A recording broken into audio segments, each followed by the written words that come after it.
Nakadepende yan sa oil na huling nilagay sa inyong engine. Like for example, kung mineral yung nilagay sa inyong engine, yan, highly recommended. Every 5,000 kilometers yan, dapat talaga natin yan nire-replace. At kung fully synthetic naman yan, okay yung palitan up to 10,000 kilometers. So yun nga, nakadepende dun sa huling oil na nilagay sa loob ng inyong engine ang pag-change oil. At syempre, mas maraming benefits pag laging bago yung oil ng ating engine. Pwedeng mas matumipid yan sa gasolina, pwedeng mas maganda yung performance yan, at maiiwasan ninyo yung pagkasira ng inyong makina.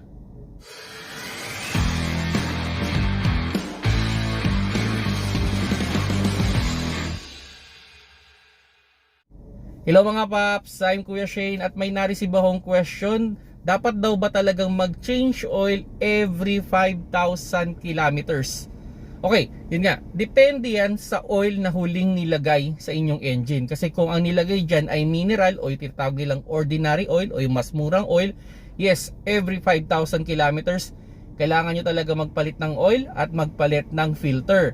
Now, kung ang nilagay naman sa inyong oil ay yung tinatawag nating fully synthetic o ito yung mahal talagang oil, no? Ito, highly recommended up to 10,000 kilometers siya. Okay?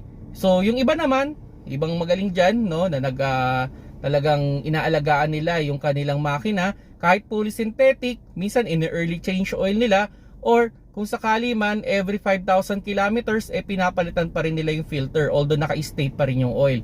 So, depende yan dun sa magiging practice ninyo, no? Pero yun nga, marami kasing benefits pag laging bago yung oil ng ating engine. At isa sa mga top reason dyan is magtatagal talaga yung inyong makina. Kumbaga, iiwasan ninyo yung pamumuo ng oil o yung pagkakaroon ng oil sludge. Kasi yan isa sa mga kalaban ng ating makina, no?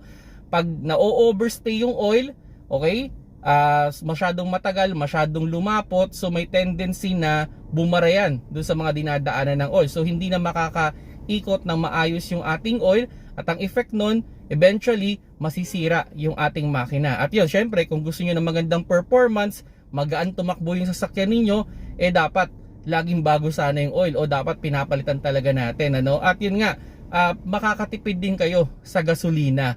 Kasi syempre, mas maliksi ang takbo ng sasakyan pag laging bago yung oil ng inyong engine. So yun mga paps, no? So kung sakali man na nasa senaryo kayo na ganito, itandaan nyo lang kung ano yung huling oil na nilagay ninyo. Kung mineral yung sa tingin nyo nilagay ninyo, sundin nyo talaga yung every 5,000 kilometers. Actually, hindi lang naman to sa kilometers pati rin sa months, okay? So halimbawa, sa mineral, highly recommended yan. Kung hindi nyo man naabot yung kilometro, dapat nyo palitan siya in months, no? Like yung mineral, around 3 to 4 months yan, dapat yan pinapalitan natin. At kung yung polysynthetic naman, okay yan, hanggang 6 months, no? So yun mga paps, no? Sana nakakuha kayo ng idea with regards dito, no, sa pag-change oil.